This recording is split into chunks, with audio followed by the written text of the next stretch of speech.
All right.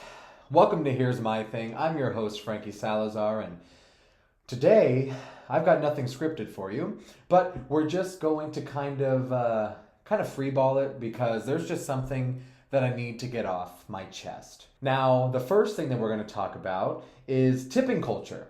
None other than the infamous and problematic tipping culture of 2025 and over the past couple of years. By a show of virtual hands, who here can agree that tipping culture has gotten absolutely out of control? Now listen, just to preface before anybody comes at me, I come from a line of service members, okay? Service workers, people who work in the tipping industry. I myself, my first job was a host at Denny's when I was 600 pounds, as we covered a couple episodes back, because that was just my in. And back then, we had a manager named Huda. We absolutely love her. Shout out to Huda. If she's watching, I don't know if she is, but if you are, girl, mwah, love you, miss you. But Huda got me my first job as a host at Denny's, and hosts actually don't make as many tips as waiters and waitresses do. And I absolutely made a disgusting amount of money when I was working at Denny's because I was a little bit of a con artist. You know what I'm saying? Because Huda gave me the power to have the manager's card. That came with a lot of responsibility, but with a lot of responsibility comes a lot of problems. Now, the reason I brought that up is because just to show you that I worked at Denny's as a server for over 18 months, so I know about tipping culture. And when you're a server, you always just want to do your best, but you just have those bad days.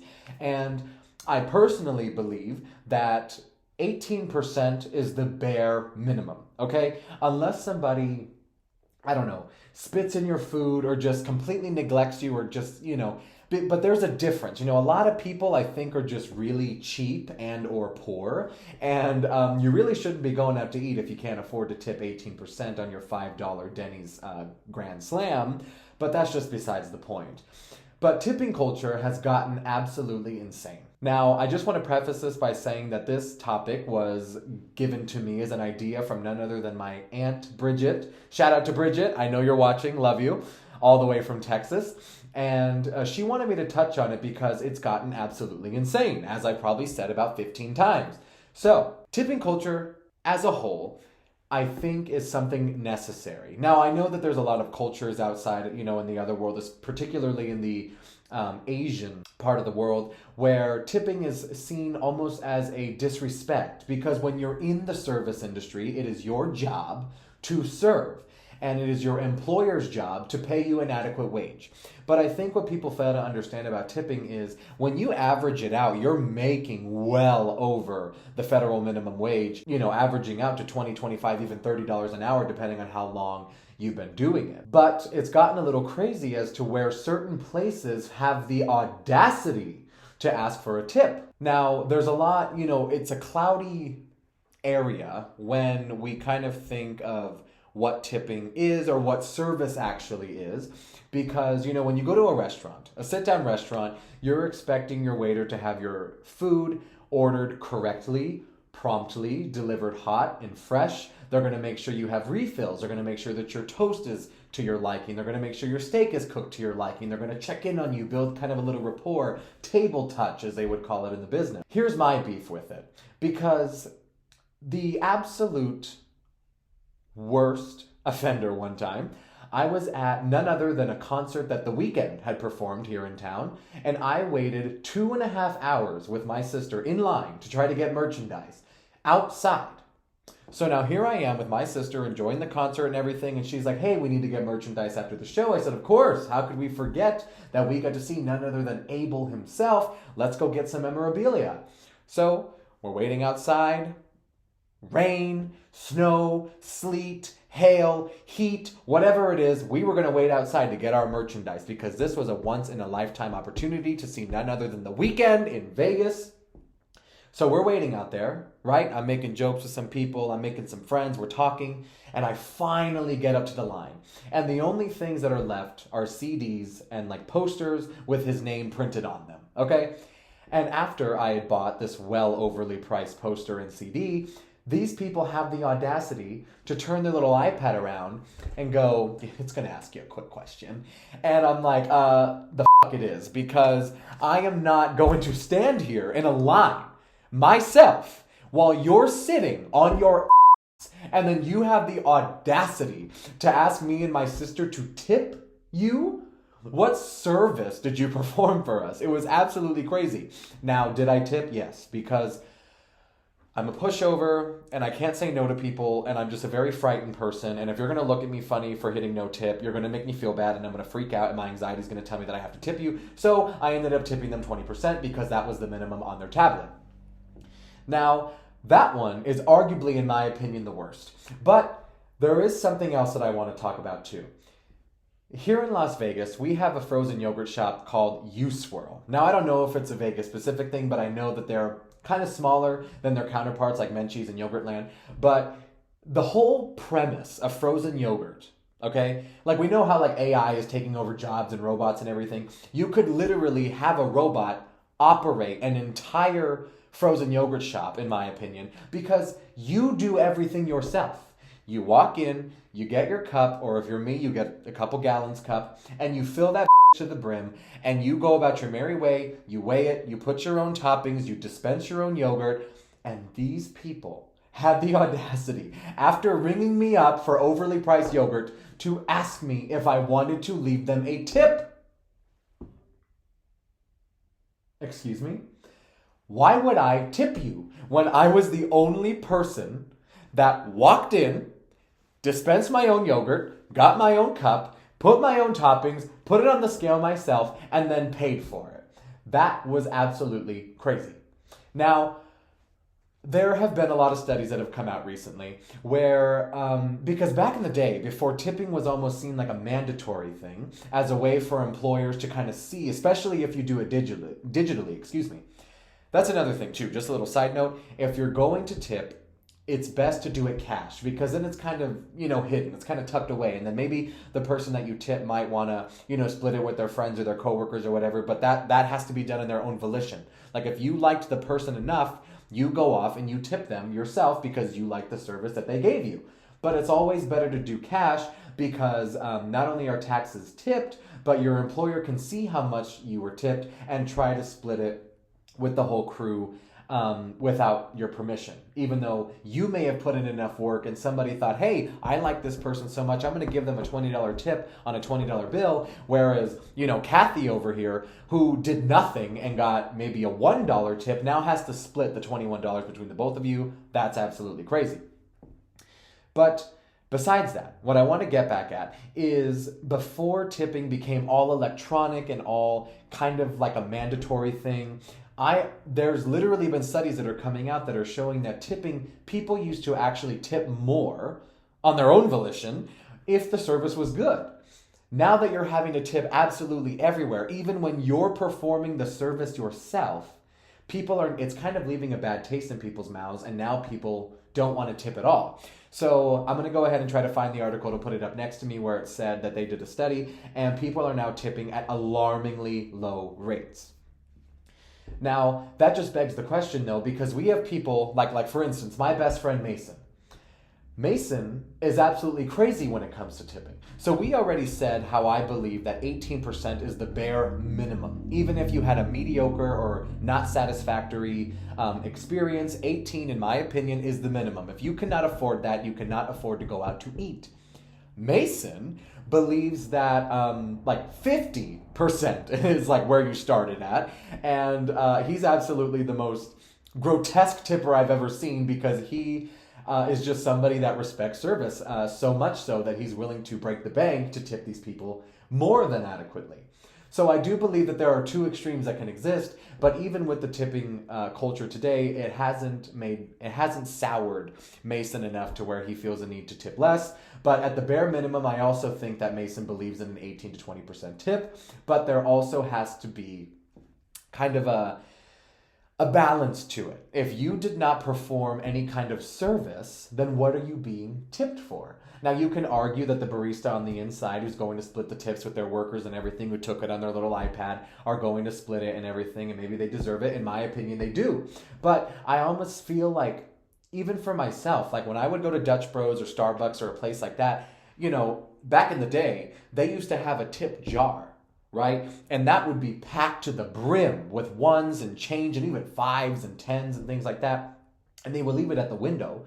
And then I think people used to steal out of it because what else are you going to do when money's sitting there? Just kidding. Just kidding. You should never steal. But that's what people would do. So then they brought it inside, and then everything became electronic now, and it's just gotten absolutely crazy. Speaking of the U-Swirl tipping monstrosity incident, I didn't really meet, more like stared at and made very uncomfortable, a TikTok celebrity while I was there. Now, unfortunately, at the moment, I can't remember her name or her TikTok handle, but I will find it in the editing and put a clip up just here shortly. But for now, I'm going to go ahead and put her profile to the right of me. This is a woman who I did not know was actually based in Las Vegas and had no idea that she was here, but she's famous. Many of you have probably seen her. She's famous for making videos about things that her husband did DIY around her house. That just goes to show how much of a better husband hers is than yours, okay? The best of my husband's home improvements. He made me these magnetic corner hangers to help me pick my outfits. He even painted the little hooks the same color as our first car. He installed a shelf above our toilet because there's no cabinets or storage space to store toilet paper or hygiene items. Along with that, he made me a dispenser for my liners so they don't have to have storage boxes on the back of the counter. This thing so my clothes don't fall down. Ran a rope through the towel rod so that it stays. And none of us are going to have a husband like that, and she's going to rub it in your face, and we're just going to be sad forever, and we're never going to find a husband that'll love us enough to put DIY things around the house. But regardless of that, she's actually very sweet, and the funniest thing is, we're sitting there at the U-Swirl. It's me, my sister, and our good friend Kira out in California, and we're sitting there with our U-Swirl after I had already tipped for it, because like I said, I'm a pushover, and I was scared and had to tip. We're sitting there with our U-Swirl, and she walks in. And I thought that I had known her, or I kind of thought that, something was off. I'm like, okay, I know this woman, but I really can't put my finger on it. And my sister is sitting there with me, and she goes, "That's a famous TikToker." And I go, "What are you talking about? Are you sure?"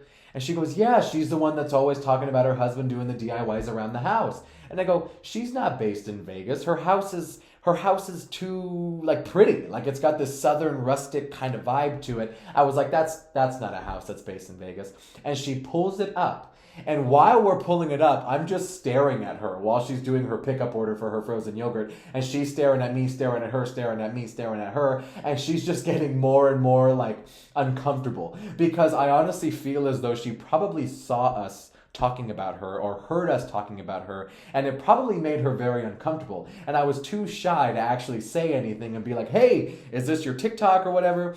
So I'm so sorry if you're watching this. You probably will never see this because, like I said, you're much more famous than me on social media. But I just want to say, if this does end up popping up on your feed, I am very sorry for just staring at you and making you feel uncomfortable, but I just didn't know that I was going to meet a TikTok celebrity while I was at U-Swirl, and I was just so excited.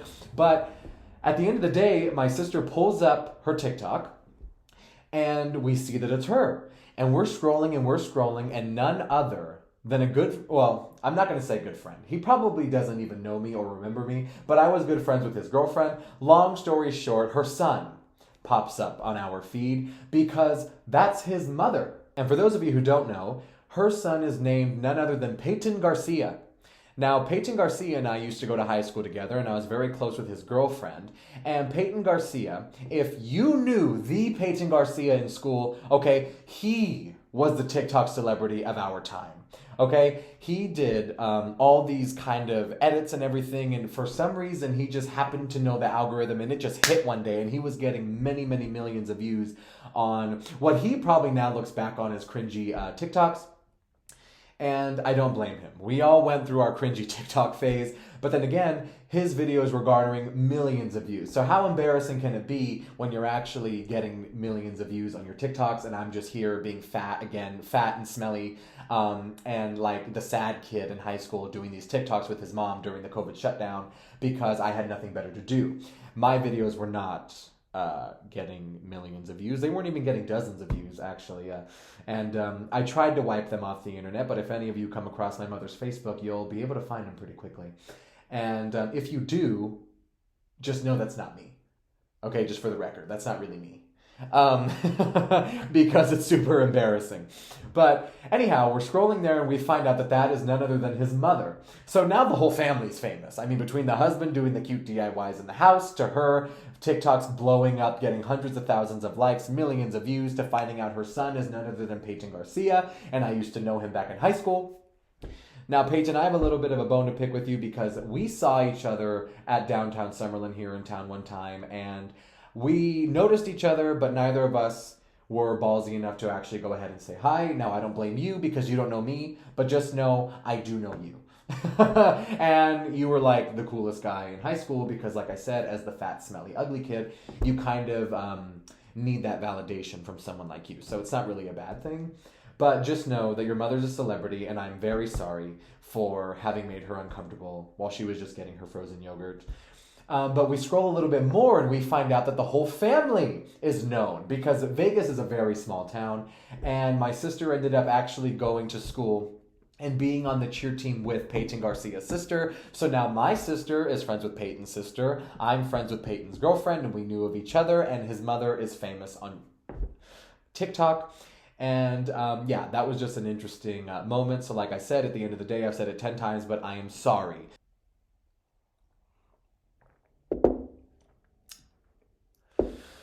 All right.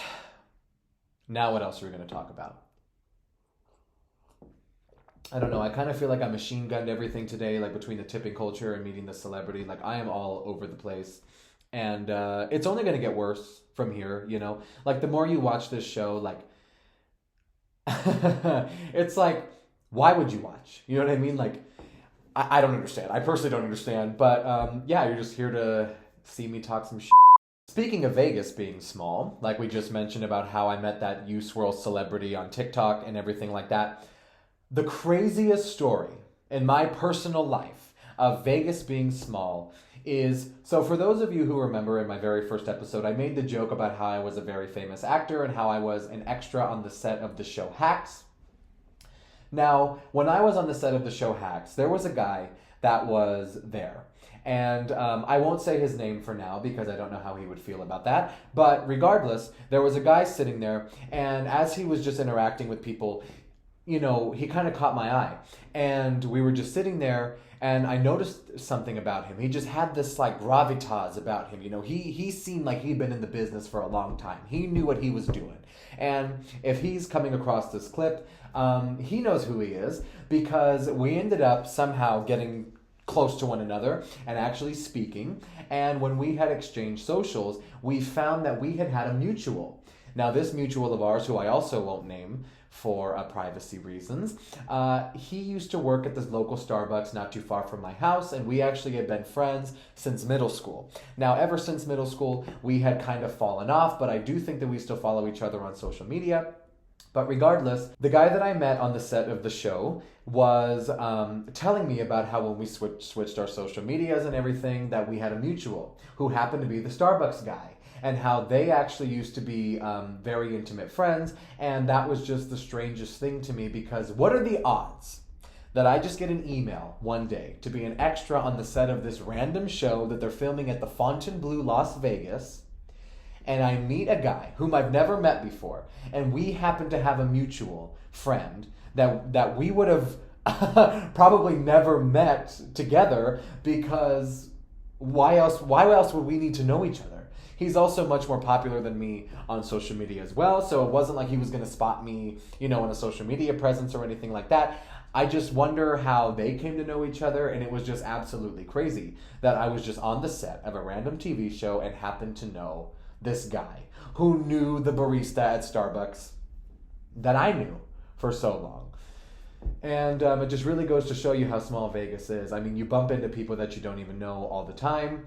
Like, for instance, I'm in a court case recently. I have to be a witness for a good friend of mine. And his girlfriend's mother is an assemblywoman out here. And every single judge so far has had to throw out our case because they know her.